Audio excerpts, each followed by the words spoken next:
The rain fell like shattered glass against the windows of the Shadowmoon pack house, each drop a tiny percussion of the storm raging inside Sarah Thorne's chest. She stood in the grand hall, her hand pressed protectively over her still flat stomach, watching the man she loved, the man whose child she carried, turn his back on her, as if she were nothing. "You can't be serious. Kale." Her voice cracked, barely audible over the thunder that shook the ancient timber beams above. "I'm your mate. Your fated mate." Alpha Kale Shadowmoon didn't turn around. His broad shoulders, usually a source of comfort and strength, now formed an impenetrable wall between them. When he finally spoke, his voice was carved from ice. The bond was a mistake. The moon goddess was wrong. Sarah's knees nearly buckled. Round them, the pack members who had gathered for what should have been their mating ceremony whispered among themselves. She could feel their eyes on her, some pitying, others gleaming with barely concealed satisfaction. Especially her. Lion of Frost stood at the edge of the hall, her crimson lips curved in a smile that didn't reach her cold blue eyes. The beta's daughter had wanted Kale for years, and now she was getting exactly what she'd schemed for. "Kale, please."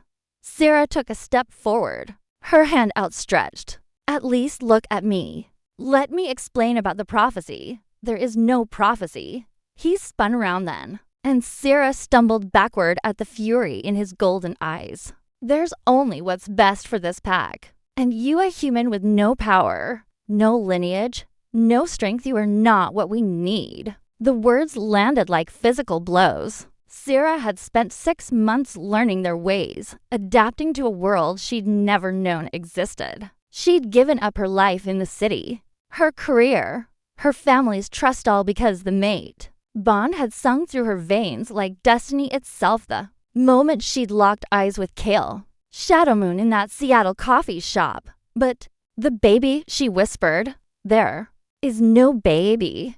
Liona's voice cut through the hall like a blade. She glided forward, her designer dress hugging curves that Sarah's simple sundress could never compete with. "How convenient that you'd claim pregnancy right when Kale was about to announce our engagement." "That's not, I would never." Sarah's hands trembled as she pulled the folded paper from her pocket. "The doctor's note. The ultrasound.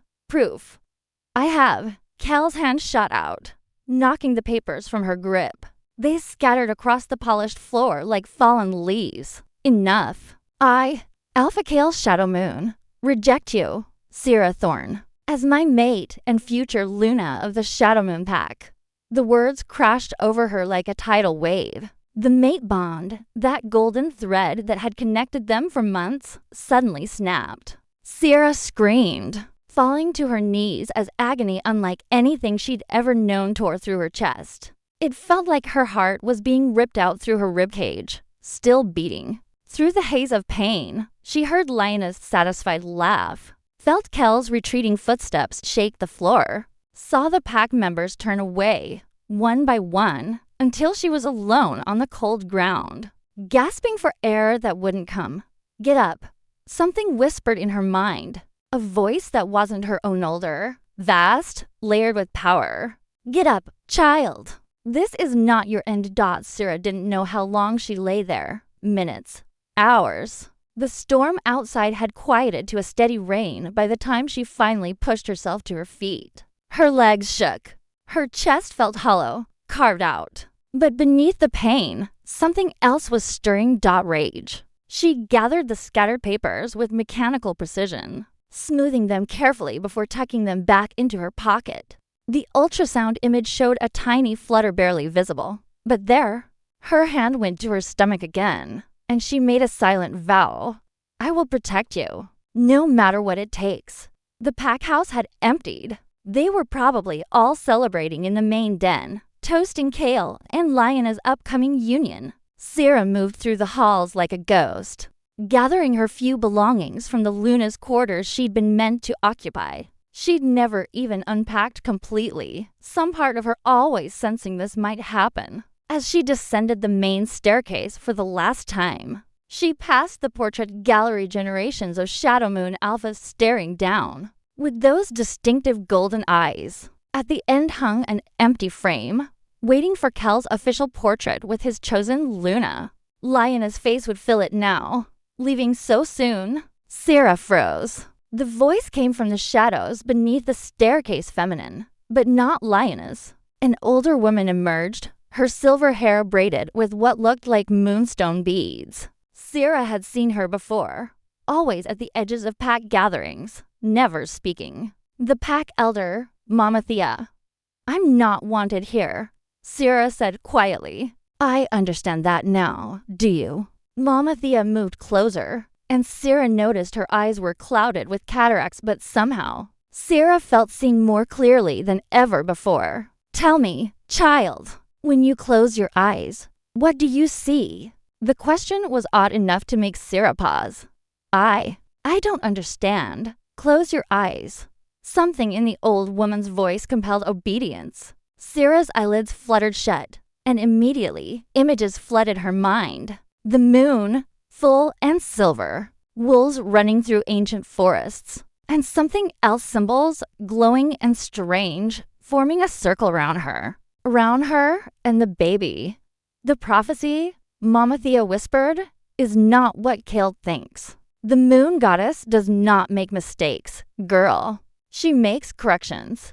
Sarah's eyes snapped open. "What are you talking about?" But the old woman was already retreating back into shadow. "Go, but not too far.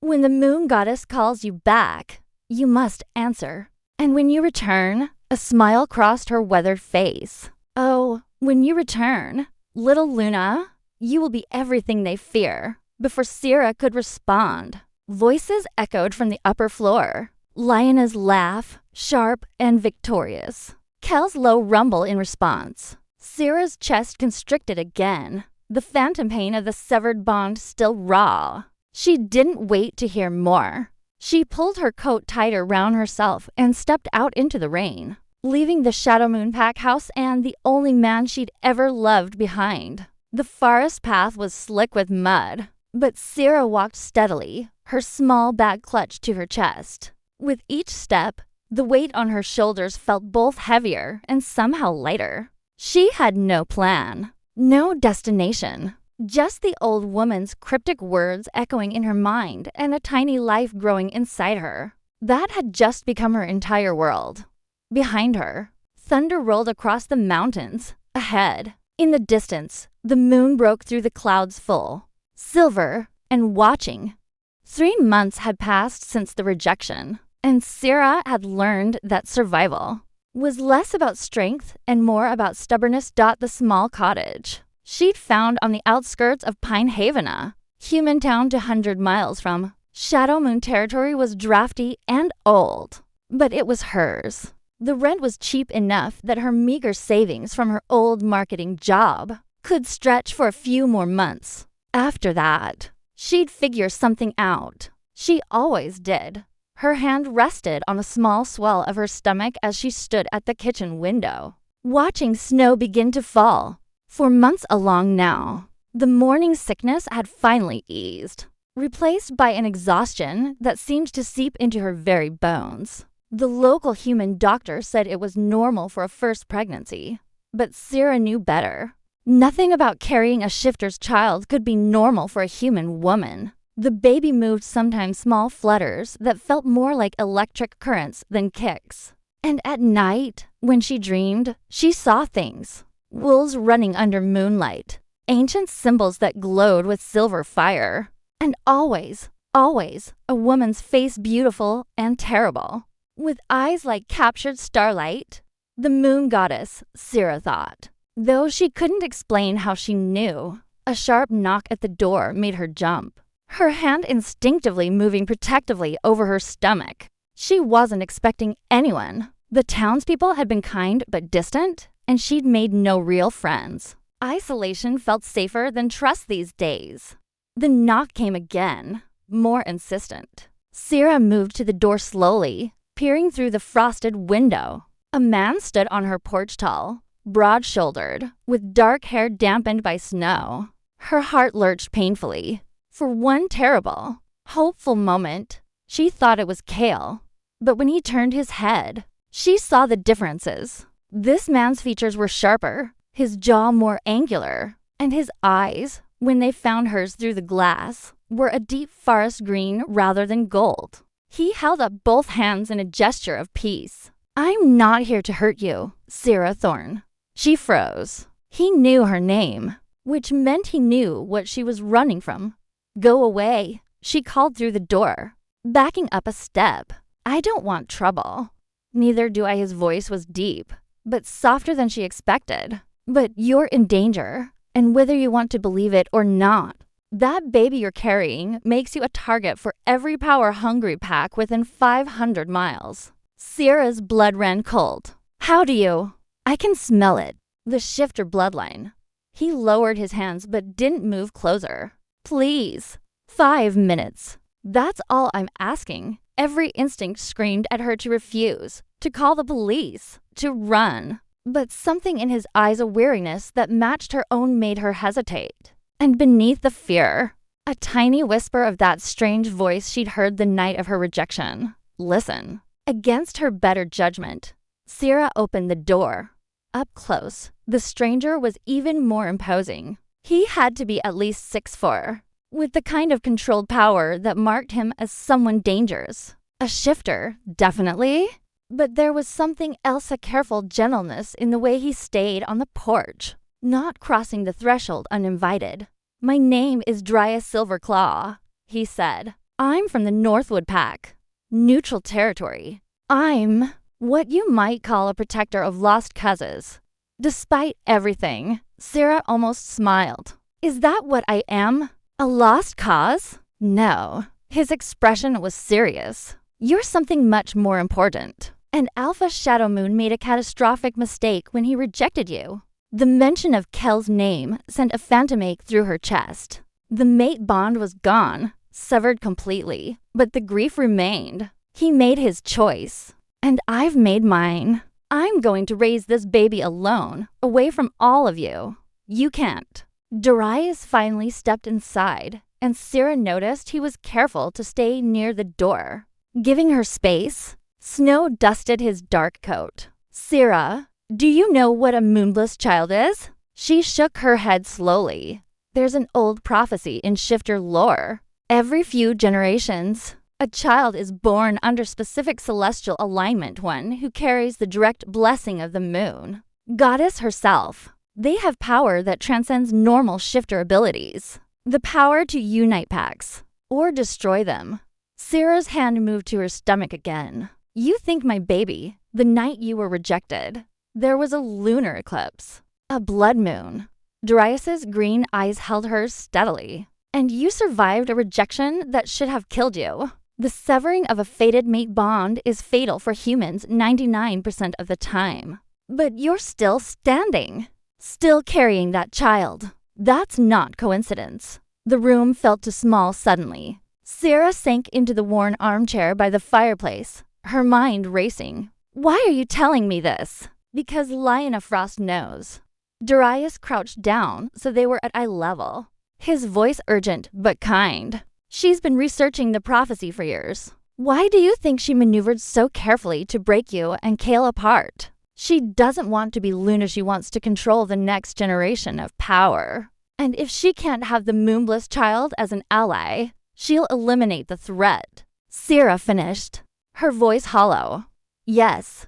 Silence fell between them, broken only by the crackling of the dying fire. Sarah studied this stranger who'd brought chaos back into her carefully rebuilt life. He didn't look like he was lying. And worse, everything he said resonated with that deep, instinctive knowing she'd been trying to ignore for months.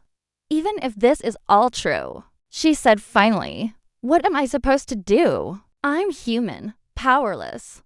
I can't protect myself against trained shifters, let alone an entire pack. Something flickered across Darius's face, an emotion she couldn't quite name. You weren't always human, Sarah. The world tilted. What? Your mother, your biological mother, she was a wolf. A powerful one from an ancient bloodline that was hunted to extinction 30 years ago. He spoke carefully, watching her reaction. You were hidden in the human world as an infant. Your memories were sealed by pack magic to protect you. Sierra couldn't breathe. Everything she thought she knew about herself, about her adopted parents, about her place in the world that was crumbling like sand. That's impossible. I would remember. Memory magic is absolute until it's broken. Darius stood, pulling something from his coat pocket. A small vial filled with silver liquid that seemed to glow with inner light. This is moon dew. One drop on your tongue, and the seal will crack. You'll remember who you really are.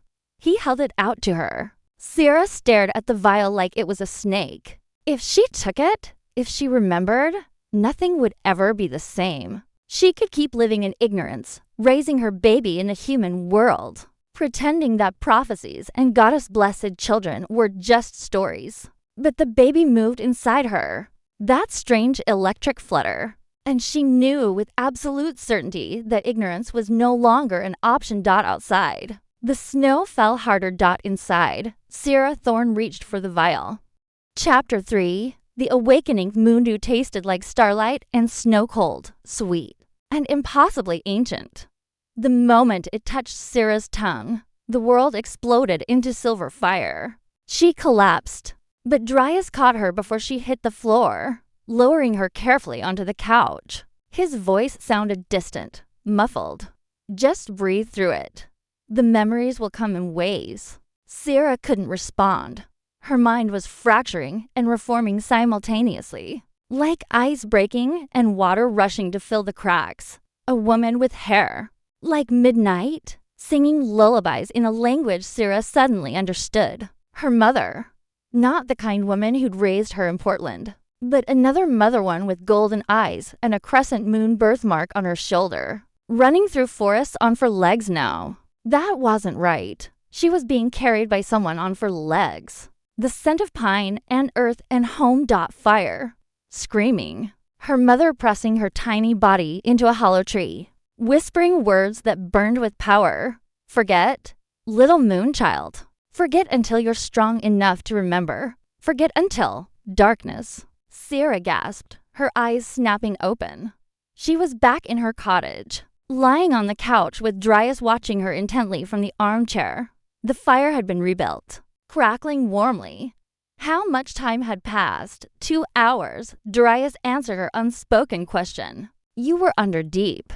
I was starting to worry the seal had done more damage than I thought. Sierra sat up slowly, her head spinning. But underneath the disorientation was something else, a clarity she'd never experienced before. The world looked sharper, more vivid. She could hear the mice moving in the walls, smell the coffee Darius had made in her kitchen, sense the steady rhythm of his heartbeat from across the room. I'm a wolf, she whispered. I've always been a wolf. A moonborn wolf, Darius corrected gently. One of the rarest bloodlines. Your mother was Celeste Moonborn, last daughter of the Silver Crescent Pack. They were hunted by the Shadow Coalition, a group of power-hungry alphas, who feared their connection to the moon goddess. The name sent a shiver through her. Celeste, yes. She remembered now. Not everything, but enough. Her mother's face. Her father's laugh. He'd been human, which made Sierra half-blood. The way her mother had sung to the moon every night, teaching her that they were special, chosen, blessed. And then the night everything ended. How many survived? Sierra asked, though part of her already knew the answer. None. You're the last. Darius leaned forward, his elbows on his knees. The coalition thought they'd eliminated the entire bloodline. They never knew Celeste had hidden you in the human world before they found her. Sierra's hand moved to her stomach, protective. And now I'm carrying another moonborn, the first in a generation. Not just moonborn. Moonborn and shadow moon blood combined. Darius's expression was grave. That's unprecedented, Sierra. The prophecy speaks of a child who will either unite the packs in peace or drown them all in blood. Your daughter, Sierra's breath caught. A soft smile crossed Darius's face. You're carrying a girl. I can sense it. The energy signature is distinctly female and distinctly powerful. A daughter. Sierra closed her eyes, feeling the truth of it resonate through her. Her little girl. Her fierce, impossible, moonblessed daughter who would be born into a world that wanted to either use her or destroy her. I need to learn, Sierra said suddenly, looking up at Dryas with new determination. If my memories were sealed, does that mean my wolf was too? Can I still shift, theoretically? Yes. But it's been suppressed for over 25 years. Awakening it will be. He paused, searching for the right word. Difficult. And potentially dangerous in your condition. I don't care. Sierra stood, surprised by how steady she felt despite the upheaval of the last few hours. If Lyanna, and whoever else is coming for my daughter, I won't face them as helpless prey. I won't let history repeat itself.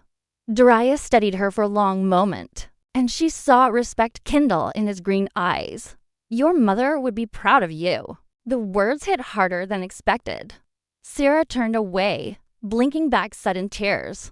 She'd spent her whole life mourning parents she thought had abandoned her in an adoption, never knowing they died protecting her, never knowing she came from warriors and moonsingers and women who didn't bow to fear. Will you help me? She asked quietly. Train me? That's why I'm here. Dryas stood as well, moving to stand beside her at the window.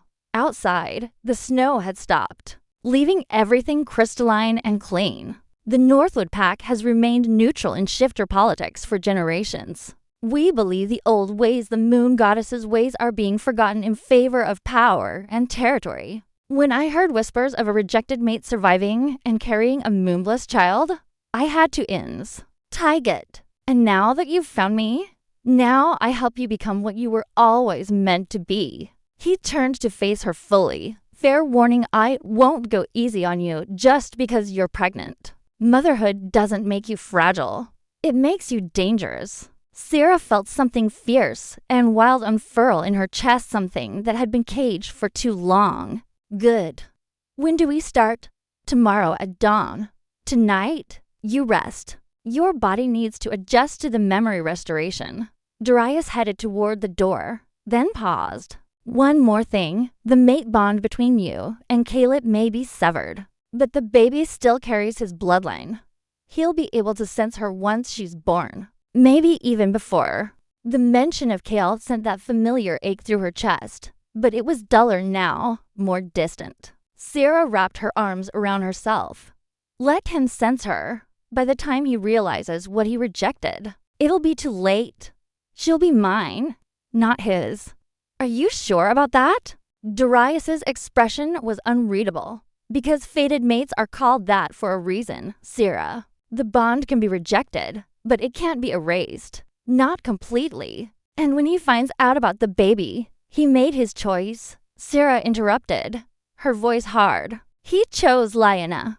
He chose his pack's approval over me. Whatever we could have been died the night he rejected me in front of everyone. Darius nodded slowly. I hope you're right, because in my experience, alphas don't let go of what belongs to them, even when they should. He left then, disappearing into the winter night, with a promise to return at sunrise. Sierra locked the door behind him and leaned against it, her heart pounding. She closed her eyes and reached inward, searching for the wolf that had been caged inside her for 25 years. At first, there was nothing, then a flicker. A pulse of silver light in the darkness of her mind. Hello. Something whispered. Not the moon goddess this time, but something closer. Something that was her and not her simultaneously. I've been waiting. Her wolf.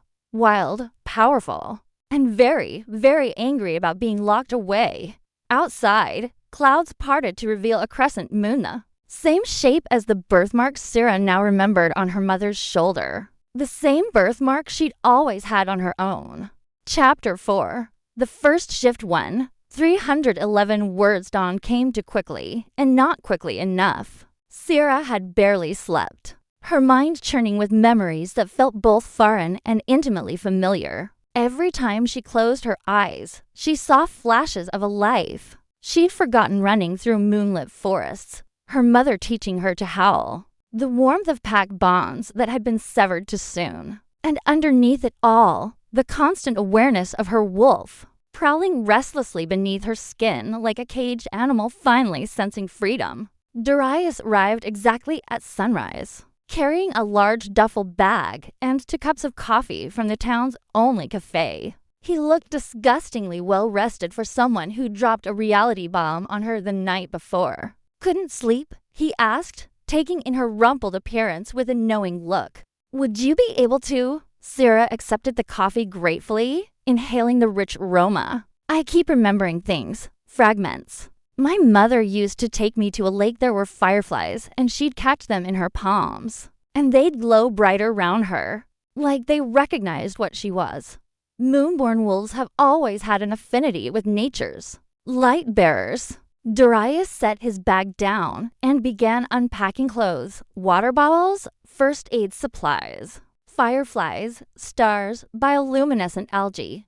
"Your mother was probably particularly gifted. Most Moonborn could only influence moonlight itself." Sarah's hand drifted to her stomach. "Will my daughter have those gifts?" "Most likely, and more." He straightened, his expression turning serious. "Which is why we need to awaken your wolf as soon as possible. You need to understand the power running through your veins before you can help her control hers." The plan was simple in theory, terrifying in practice. They'd drive to a secluded clearing 15 miles outside town, far enough from humans to avoid detection, close enough to get Sarah back quickly if something went wrong. There, Darius would guide her through her first intentional shift in over 2 decades. "What if I can't do it?" Sarah asked as they drove through the snow-covered pine forests. "What if the seal damaged something permanently? Then we'll find another way." Darius's hands were steady on the wheel. "But I don't think that's what will happen. I saw your eyes last night when you touched your wolf. You're not broken, Sarah.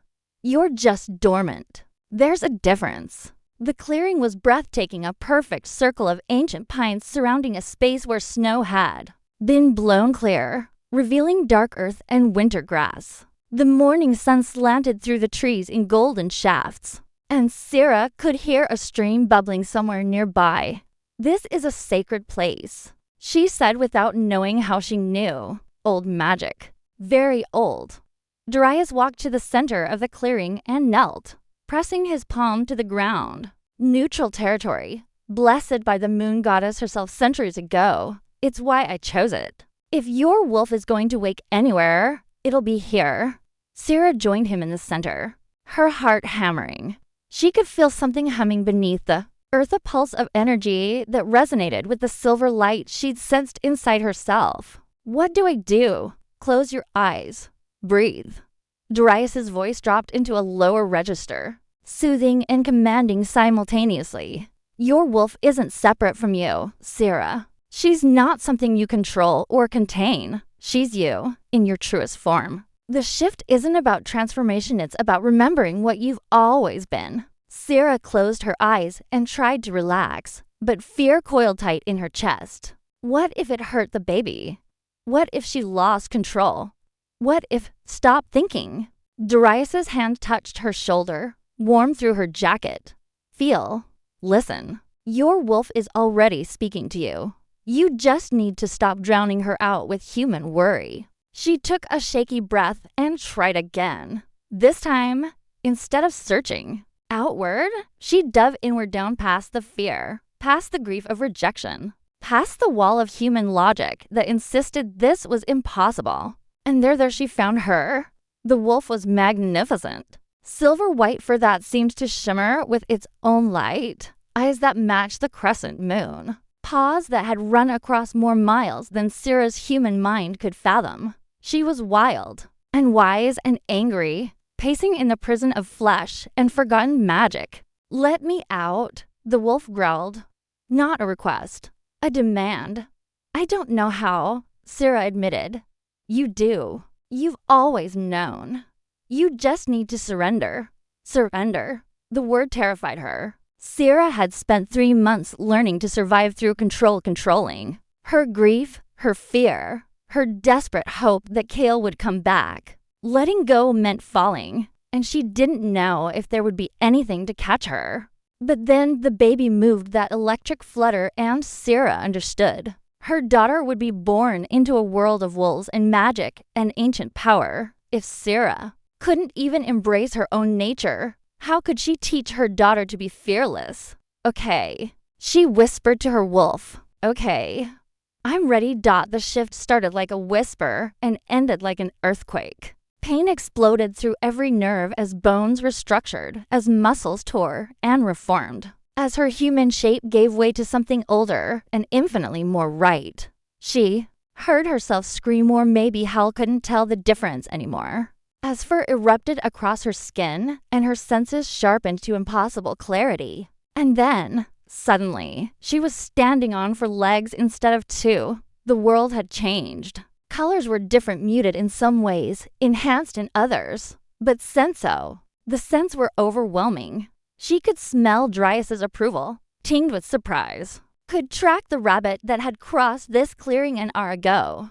Could sense the mineral richness of the stream and the ancient magic soaked into the earth beneath her paws. Beautiful. Dryas's voice echoed in her mind, and Sarah realized with a start that she could hear his thoughts. Pack bonds, even temporary ones, allowed mental communication. You're absolutely beautiful, Sarah. She looked down at herself, or tried to. Silver white fur caught the morning light, making her seem to glow.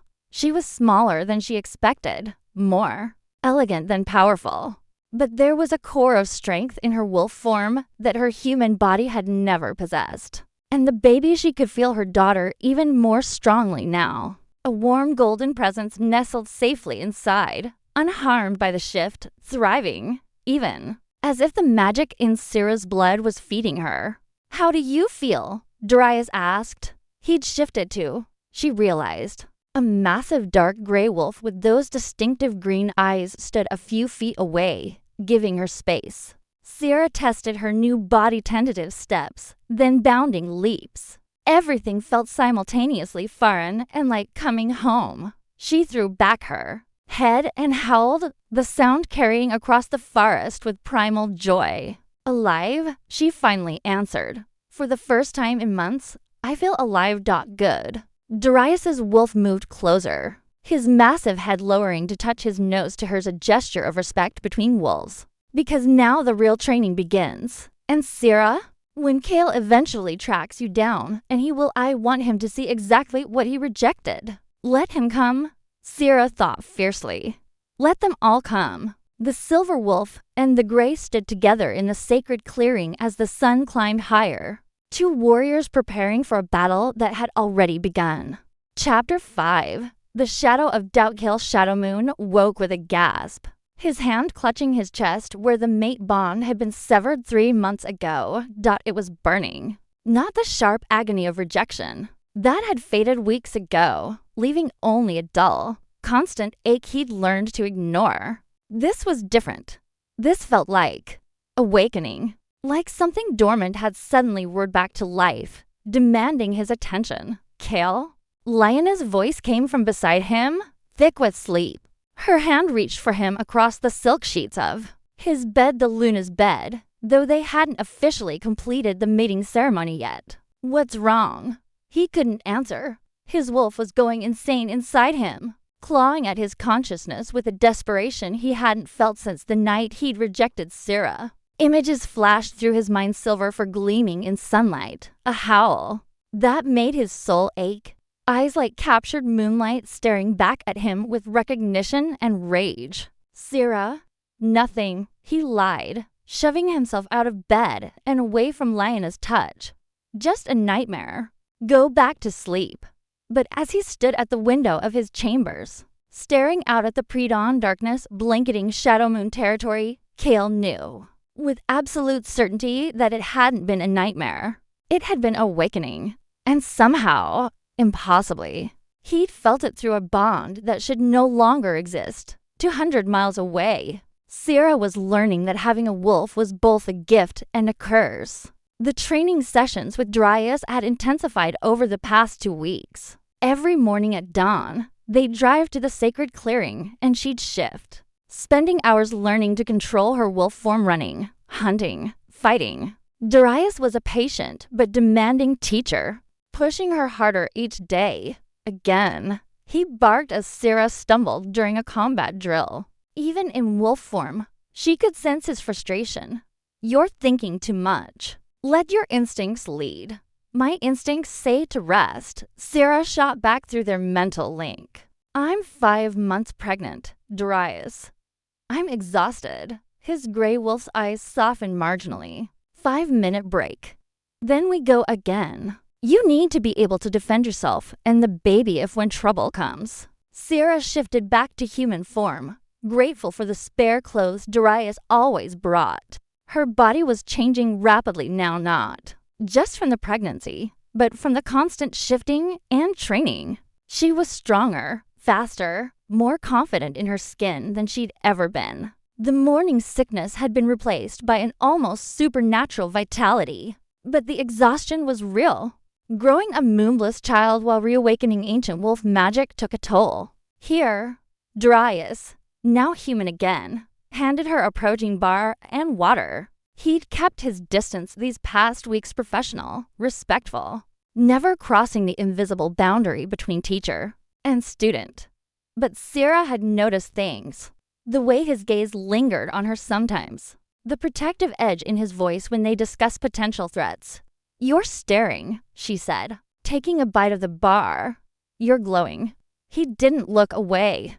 "Literally. Your skin has this shimmer to it now, especially after you shift. It's the moonborn magic manifesting stronger as the baby grows." Sarah looked down at her hands. He was right, there was a faint luminescence to her skin that hadn't been there before. "Is that going to be a problem? I can't exactly blend into human society if I'm lighting up like a nightlight. You can learn to suppress it." Darius sat down beside her on a fallen log, maintaining a careful foot of space between them. "But Sarah, you need to start thinking about what comes after the baby is born. Where will you go? You can't stay in that cottage forever." The question had been haunting her for weeks. "I don't know. Maybe move deeper into human territory. Change our names. Keep running. That's not a life. Not for you or your daughter." His voice was gentle but firm. "She'll need to learn what she is. She'll need pack, community, others who understand the magic in her blood. She'll have me." "And what happens when you're not enough?" Darius turned to face her fully. "What happens when she hits puberty and her first shift comes, whether she's ready or not? When local wolves sense her power and come investigating? When she starts asking questions about her father that you can't answer?" Each question landed like a blow. Sarah had been so focused on survival, on getting stronger, that she hadn't let herself think about the future, about the impossibility of raising a moonless shifter child alone in a human world. That would never understand her. "I can't go back to pack life," Sarah said quietly. "Not after what Kale did. Not after." Her voice broke. "Hey." Darius's hand covered hers, warm and solid. "I'm not suggesting you go crawling back to Shadow Moon. Kel's an idiot who doesn't deserve you.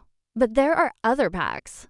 Better packs. The Northwood Pack, for instance." Sarah looked up sharply. "Are you asking me to join your pack?" "I'm saying you'd be welcome, protected. The Northwood Pack doesn't play power games like the others. We honor the old ways, respect the moon goddess's gifts. Your daughter would grow up safe, surrounded by wolves who'd teach her to embrace her power instead of fear it." It was tempting, so dangerously tempting. But Sarah had learned the hard way that accepting help came with strings. And what would you want in return? Something flickered across Darius's face. Hurt, maybe, or disappointment. Nothing you're not willing to give freely. "I'm not Kale, Sarah. I don't collect people like trophies or reject them when they become inconvenient." "Then why?" She pulled her hand away, standing up despite her exhaustion. "Why are you doing all this? Training me, protecting me, offering me sanctuary. You don't even know me. Not really. So what's your angle, Darius?" He stood to, and for a moment something raw and unguarded showed in his green eyes. Because I know what it's like to be thrown away, to be told you're not good enough, not powerful, enough, not worthy of the bonds that should be sacred. He took a breath. My mate rejected me 7 years ago, chose an alpha with more territory, more status, and the pack I'd grown up in sided with her, said I should have fought harder to keep her. So I left, found the Northwood pack, built a new life. Sarah's anger deflated, replaced by understanding. I'm sorry. Don't be. It taught me that sometimes the family we choose is stronger than the bonds we're born with. His expression softened. You remind me of who I was back then, lost, angry, determined to survive despite everything. But you don't have to do it alone, Sarah. That's all I'm trying to say. Before she could respond, Darius suddenly stiffened, his head snapping toward the tree line. His eyes flickered with wolf light. Someone's coming. Fast. Sarah's heart jumped into her throat. Lioness people. Worse. His voice was grim as he shifted seamlessly into wolf form. It's an alpha. And unless I'm mistaken, he's tracking you specifically through the trees. Sarah heard it the sound of running paws, heavy and purposeful. And underneath that sound, something that made her chest constrict with impossible, painful hope. A heartbeat she recognized even after 3 months of silence. Kale had found her. Chapter 6. The confrontation. Kale Shadow Moon burst into the clearing in full wolf form. A massive creature of midnight fur and golden eyes that had once made Sarah feel safe. Now, those eyes only reminded her of betrayal. He skidded to a halt when he saw her, his wolf's chest heaving. Even from 20 feet away, Sarah could feel the shock rolling off him in waves. She realized what he was seeing, not the broken, rejected human he'd left behind, but a woman standing tall and glowing with power, one hand protectively over her visibly pregnant belly, a silver wolf standing guard between them. Darius's growl was low and threatening. Stay back, Shadow Moon. You have no claim here. Kale shifted to human form, and Sarah hated that her breath still caught. He was exactly as she remembered, tall, broad-shouldered, with that angular jaw and those devastating golden eyes. He wore only jeans, his muscled torso bare despite the winter cold. Alpha wolves rarely felt temperature the way others did. Sarah. Her name on his lips sounded like a prayer and a curse. You're alive. And his eyes dropped to her stomach, widening with something between wonder and horror. The baby. You weren't lying. Of course I wasn't lying. The words exploded from her before she could stop them. 3 months of rage and grief crystallized into that single shout. But you didn't believe me. You chose to believe her instead. I was told Lioness said the tests were falsified, that you were trying to trap me. Kale took a step forward, and Darius's wolf moved to block him. Hackles raised. Another step, and I tear out your throat. Darius promised coldly. Rejected mate or not, she's under my protection now. Kel's eyes narrowed, focusing on Darius for the first time. Silver Claw. I should have known. Always picking up strays and lost cousins. His gaze swung back to Sarah, something dangerous flashing in those golden depths. Is he your mate now? Did you run to him the moment don't you dare? Sarah found her voice, and it came out strong despite the trembling in her hands. Don't you dare make this about what I did. You rejected me, Kale, in front of your entire pack. You broke our bond and threw me away like garbage. What I do now, who I spend my time with, that's none of your business. You're carrying my child. The alpha's voice boomed across the clearing, and Sarah saw his wolf flicker just beneath his skin. Fighting for control. That makes it my business. That makes you my business. No. The word came out flat, final. You gave up that right when you chose Lyanna. When you believed her lies over my truth. When you let her humiliate me in front of everyone who was supposed to become my family. Kale flinched as if she'd struck him. I made a mistake. I see that now. Sarah, please let me explain. Let me. How did you even find me? She cut him off, not ready to hear his excuses. Not sure she'd ever be ready. The bond was severed. You shouldn't be able to track me. I couldn't. Not until 2 weeks ago. Cale ran a hand through his dark hair, frustration evident in every line of his body. Suddenly I felt something. Like a door I thought was locked forever had cracked open. I felt your wolf, Sierra. I felt her wake up. Sierra's blood ran cold. She looked at Darius, whose wolf's eyes were grim with understanding. The awakening created a resonance. Darius explained through their mental link. You're carrying his bloodline. When your moonborn magic fully activated, it created a connection through the baby. Not a mate bond, but close enough for him to sense you. That's impossible, Sierra said aloud. The rejection severed everything. Not everything. Kel's voice had dropped, becoming almost gentle. The moon goddess doesn't make mistakes, Sierra. Fated mates are fated for a reason. The bond might be damaged, but it can't be completely destroyed. Not when there's a child involved. Not when he stopped, his jaw clenching. Not when I was such a fool to reject it in the first place. Too little, too late. Sierra wrapped her arms around herself, hating how much his words still affected her. Go home to Lina, Cale.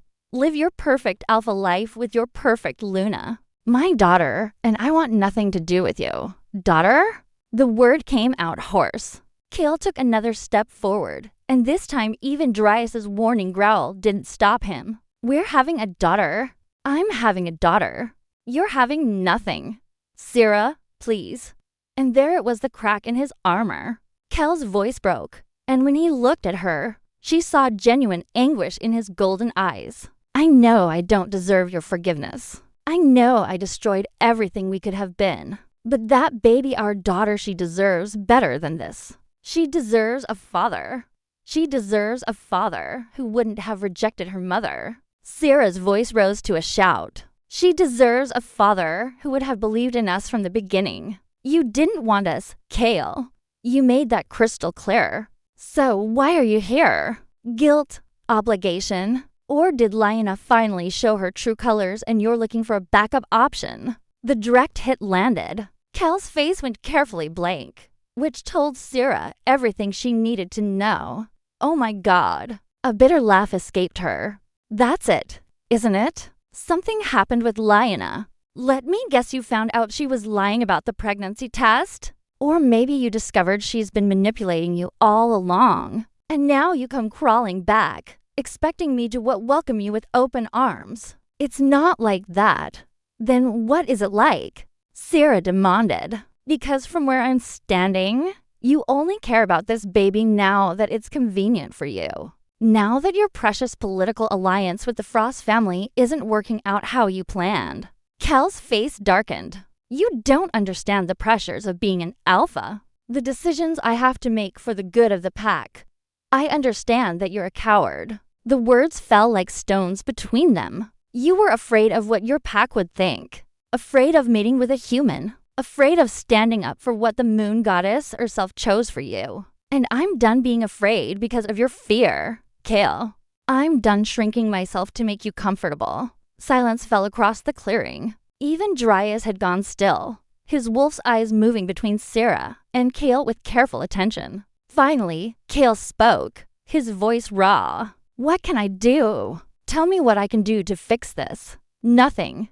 Sierra turned away from him, unable to look at his face anymore. You can't fix this. You can't unreject me. You can't give me back the 3 months I spent thinking I was going to die. You can't erase the humiliation or the pain or the nights I cried myself to sleep, wondering what was wrong with me that made me so easy to throw away.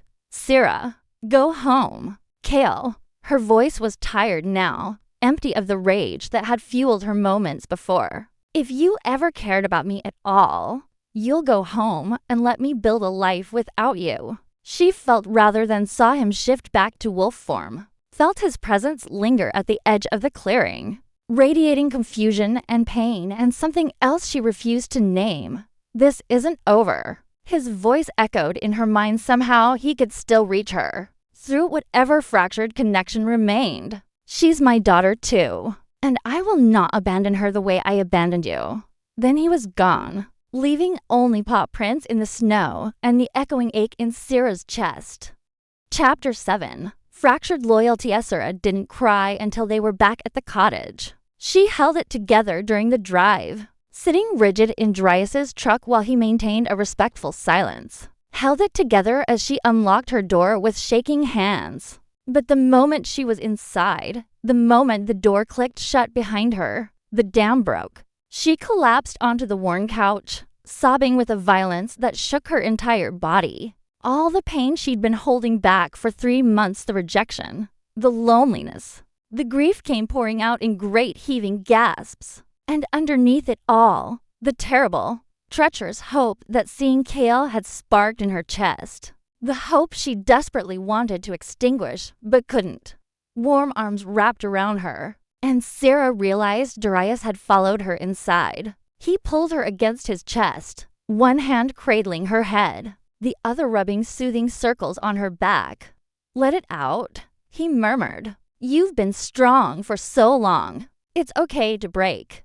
"I hate him," Sierra choked out between sobs. "I hate him for making me feel this way. I hate that I still..." She couldn't finish the sentence. Couldn't admit aloud that some pathetic part of her still wanted Kale to fight for her, to prove she'd been worth choosing all along. "You don't hate him. You hate what he did. There's a difference." Darius's voice was steady, grounding. "And you're allowed to still feel something for him, Sierra. The mate bond doesn't disappear just because someone rejects it. It takes time to heal. Did yours heal?" She pulled back enough to look up at him, her eyes red and swollen. Something complicated moved across his face. Eventually, but it left scars. He brushed a strand of hair from her wet cheek, his touch gentle. "You'll heal too, I promise, and you'll be stronger for it." "I don't feel strong. I feel like I'm drowning." "You're not drowning. You're processing." Darius shifted, tucking her more securely against his side. "What Kale did to you was cruel, and seeing him again opened all those wounds. But Sierra, you stood your ground today. You didn't let him see you weak. You told him exactly what you needed to say. That takes incredible strength."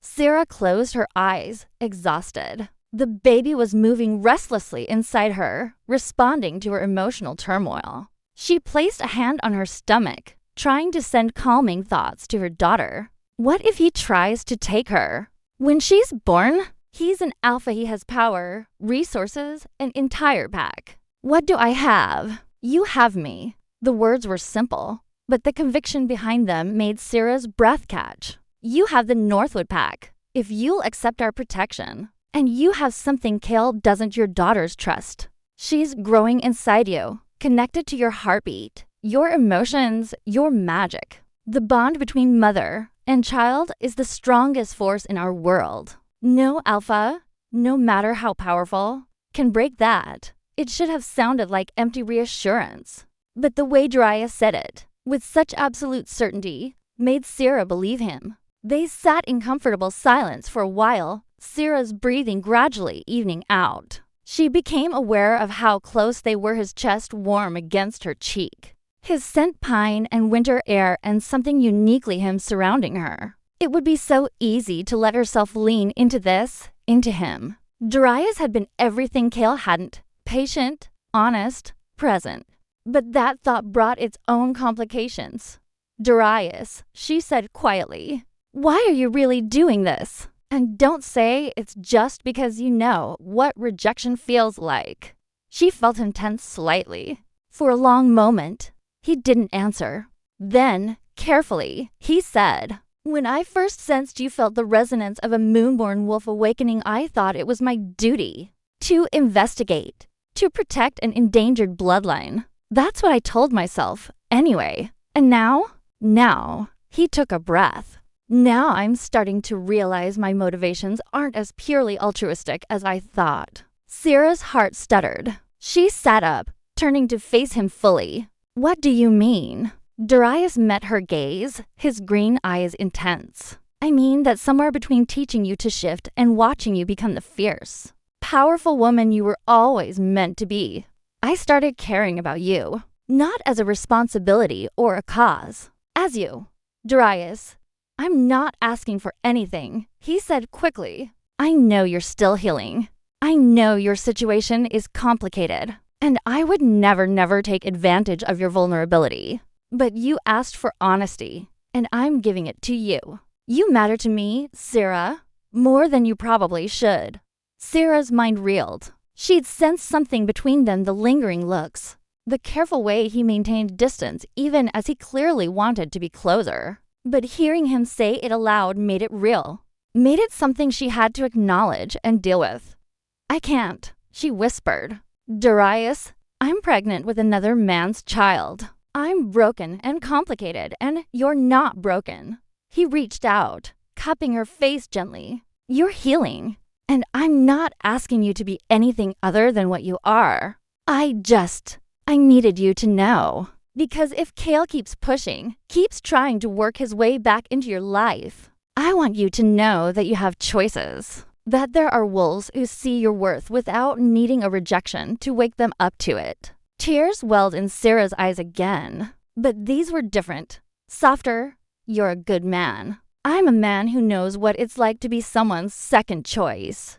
I don't want that for you. He dropped his hand, putting space between them again. Whatever you decide, whether you eventually forgive Cale, whether you choose to be alone, whether someday, far in the future, you might consider someone like me, I'll respect it. But I'll also be here for you and your daughter. No conditions, no expectations. Before Sarah could respond, her phone buzzed on the coffee table. She picked it up, her stomach dropping when she saw the name on the screen. Unknown number. This is Cale. We need to talk. Not about us, about Lyanna. I've discovered something about her involvement with the Shadow Coalition. Something that puts both you and the baby in immediate danger. Please, Sarah. I know you don't trust me, but you need to hear this. Tomorrow, noon, at the Crossroads Diner in town. Come with Silverclaw if you want. Just, please come. Sarah's hands trembled as she read the message aloud to Darius. His expression darkened with each word. The Shadow Coalition, he said grimly. The same group that hunted your mother's bloodline to extinction. You think Lyanna's connected to them? I think Lyanna Frost is far more dangerous than anyone realized. Darius stood, pacing. The question is whether this is a trap or if Kel's actually trying to warn you. Sarah looked down at her phone, then at her stomach where her daughter rested, oblivious to the danger circling ever closer. There's only one way to find out. Then we go. Darius's voice was firm. But we go prepared. And Sarah, if this is a trap, if Cale is working with Lyanna too, he's not. The certainty surprised even her. Despite everything, despite the rejection and betrayal, Sarah knew in her bones that Cale wouldn't deliberately harm their child. His pride, his cowardice, his mistakes, those were real. But malice toward his own daughter? No, that wasn't who he was. The question was whether that would be enough to keep them safe from whatever storm was coming. Outside, clouds gathered over the cottage, heavy with snow and secrets. And 200 miles away, in the Shadow Moon pack house, Lyanna Frost smiled as she read the report her spy had just delivered. Everything was going exactly according to plan. Chapter 8. The Truth Unveiled. Crossroads Diner sat at the intersection of two highways, a relic from the 1950s with faded red vinyl booths and a jukebox that only played country music. It was neutral territory, far enough from Shadow Moon land to feel safe, public enough that violence would attract unwanted human attention. Sarah sat in the back booth, her hands wrapped around a mug of herbal tea she hadn't touched. Darius sat beside her, his posture deceptively relaxed, but his eyes tracking every person who entered. They'd arrived 20 minutes early to scope out the location, sitting where they had a clear view of both entrances and a back exit if needed. You don't have to do this, Darius said quietly. We can leave right now. Whatever Cale has to say, it's probably just manipulation. No. Sarah watched the door, her heart hammering. If Lyanna really is connected to the Shadow Coalition, I need to know. They killed my mother. Darius. They wiped out my entire bloodline. If they know about me, about the baby, she couldn't finish the thought. Darius's hand found hers under the table, squeezing gently. They won't get near either of you. I swear it. The door chimed, and Cale walked in. He looked terrible.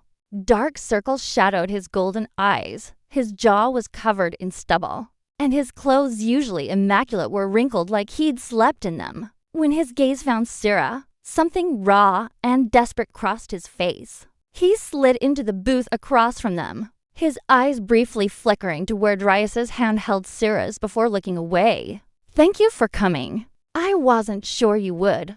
I almost didn't. Sarah pulled her hand free from Darius's, needing both hands to maintain her composure. You said this was about the Shadow Coalition. Talk. Cale glanced around the diner, a handful of truck drivers, an elderly couple, a waitress refilling coffee, no one paying them attention. Still, he lowered his voice. 3 days ago, I found something in Lyanna's quarters. Documents she'd hidden behind a false panel in her closet. You were going through her things? Sarah couldn't keep the bite from her voice. We had a fight. Cale's jaw tightened. About you. About the baby. She kept insisting that you'd fabricated everything. That I should just forget about you and focus on our mating ceremony. But something about the way she said it too rehearsed, too insistent, made my instincts flare. So yes, I searched her room. And Darius leaned forward, his tone sharp. Cale pulled a folded envelope from his jacket and slid it across the table. Inside were photographs, grainy surveillance images of Sarah, walking to her cottage, shopping in town, and horrifyingly, training in the sacred clearing with Darius. She's been watching you for months, Cale said, his voice tight with barely controlled rage. Since before I even rejected you. There are earlier photos too from when you first arrived at Shadow Moon territory. She was documenting everything. Sarah's blood ran cold. She shuffled through more images, charts with strange symbols, what looked like genealogical records, and a letter with an official seal she didn't recognize. What is this? She held up the letter. An agreement between Lyanna Frost and a man named Marcus Blackthorn. Cale's golden eyes were hard as stone. He's the current leader of the Shadow Coalition. The letter confirms that Lyanna has been feeding them information about you, about your Moonborn bloodline in exchange for their support in making her Luna of Shadow Moon Pack. The world tilted. Sarah gripped the edge of the table, her breath coming short. She knew. She knew what I was before I even knew. She knew everything. Cale's voice cracked slightly. The prophecy about the moonbless child. Your mother's survival long enough to hide you. She's spent years researching the Moonborn bloodline, waiting for any sign that one had survived. And when you walked into my territory, when the mate bond snapped into place between us, she saw an opportunity. Darius finished grimly.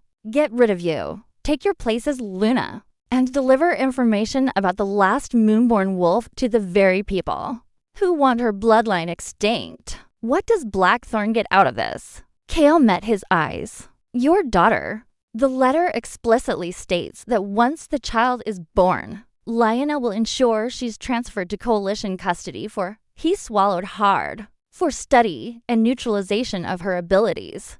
Sarah thought she might be sick. Her hand flew to her stomach protectively. They want to kill her. Or worse, use her. Cale reached across the table like he wanted to take her hand, then seemed to think better of it. The Coalition believes that moonless children can be drained of their power, that their blood and essence can be harvested to create artificial bonds with the moon goddess. They want to turn your daughter into a weapon or a resource. Over my dead body, Sarah hissed, her wolf rising to the surface, making her eyes flash silver. It won't come to that. Cale's voice was fierce. I won't let it. Sarah, I know I have no right to ask anything of you. I know I destroyed what we had, but I am still that baby's father, and I will burn the entire Shadow Coalition to the ground before I let them touch her. Pretty. Words from someone who didn't even believe she existed a week ago. Darius said coldly, You're right. Cale turned to him, and Sierra saw genuine remorse in his expression. I was a coward and a fool. I let Lyanna manipulate me because it was easier than standing up to my pack's prejudices. I let her convince me that Sierra was lying because I was terrified of what it would mean to choose a human, made to admit that the moon goddess knew better than my own ambitions. He looked back at Sierra. But I'm not that man anymore. Or I'm trying not to be. Trying isn't enough, Sierra said quietly. Not when my daughter's life is at stake. Then tell me what is enough. Kel's golden eyes blazed with intensity. Tell me what I need to do to protect you both, and I'll do it. Exile Lyanna. Disband my alliance with the Frost family. Declare war on the Shadow Coalition. Whatever it takes. What about your pack? Darius challenged. The same pack that stood by and watched while you rejected your fated mate? You think they'll support you going to war over the human you threw away? Kel's expression hardened. Then they can choose follow me or find a new alpha. Because I'm done letting politics and appearances dictate my choices. The moon goddess gave me a mate and a daughter. And I rejected both because I was too proud and too blind to see the gift I'd been given. He looked directly at Sierra. I can't undo what I did. But I can make damn sure that no one, not Lyanna, not the coalition, not anyone hurts you or our child ever again. Sierra wanted to resist the pull of his words, wanted to stay angry and closed off. But beneath her hurt and rage, she felt the truth of what he was saying. Whatever his mistakes, Kel's protective instincts toward their daughter were genuine. She could sense it in the way his wolf called to hers. The fractured bond between them thrumming with his desperate sincerity. There's more, Kale said, pulling out another document. The coalition is planning something. An ambush. They know you've awakened your wolf, and they know you're training. This letter mentions a retrieval operation scheduled for. He checked the date, and his face went pale. Tonight. They're coming for you tonight. Darius was on his feet instantly. We need to move. Now. Where? Sierra stood too, her heart racing. Where can we go that they won't find us? Shadow Moon territory, Kale said immediately. It's the last place they'd expect you to run, and it's the most defensible position we have.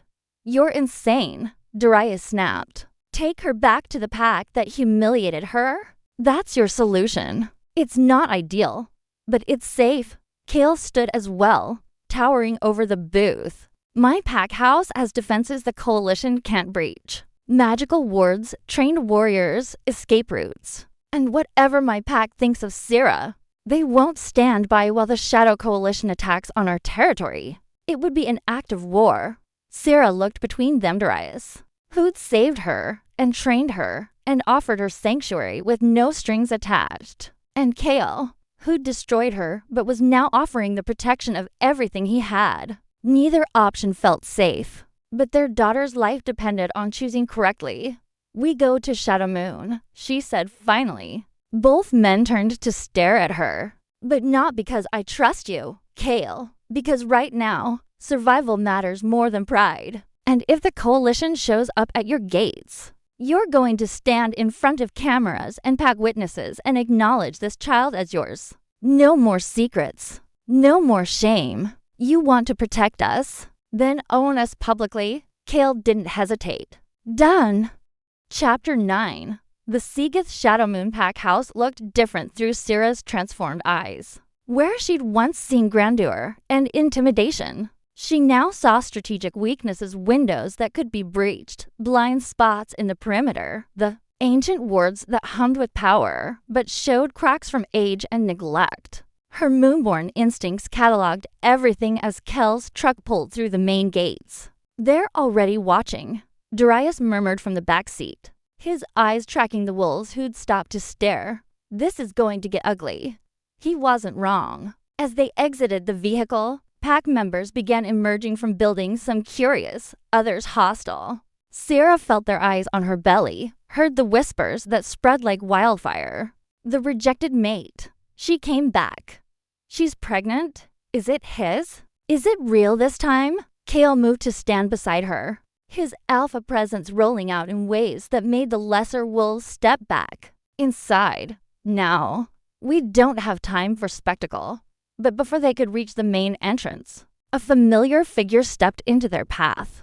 Lyanna Frost looked immaculate as always, designer clothes, perfect makeup, her blonde hair styled in effortless ways. But her blue eyes, when they landed on Syrah, were pure venom. "How touching," Lyanna said, her voice carrying across the courtyard. "The alpha brings home his charity case. Tell me, Kale, are you planning to keep her in the servants' quarters this time? Or have you prepared a kennel?" "Enough." Kel's voice cracked like a whip. "You're finished here, Lyanna. I know about the coalition. I know about Marcus Blackthorn. I know everything." For just a moment, Lyanna's mask slipped. Fear flickered across her features before she smoothed it away. "I have no idea what you're talking about." "Yes, you do." Sarah stepped forward, her hand protectively over her stomach. Her wolf was close to the surface, making her eyes glow silver. "You've been hunting my bloodline, feeding information to the people who murdered my mother. Also, you could wear a crown you were never meant to have." The gathered pack members murmured in confusion and shock. Lyanna's laugh was brittle, desperate. "She's delusional. Kale, surely you don't believe this human's fantasies. She's not human." Kel's voice rang with authority. "She's Moonborn, last daughter of the Silver Crescent Pack. And she's carrying my child, a daughter. A moonbliss daughter who will be acknowledged as my heir and protected by every member of this pack." The silence that fell was absolute. Then Mama Thea's voice cut through it, ancient and knowing. "The prophecy comes full circle." The elder stepped forward from the crowd, her clouded eyes somehow fixed directly on Syrah.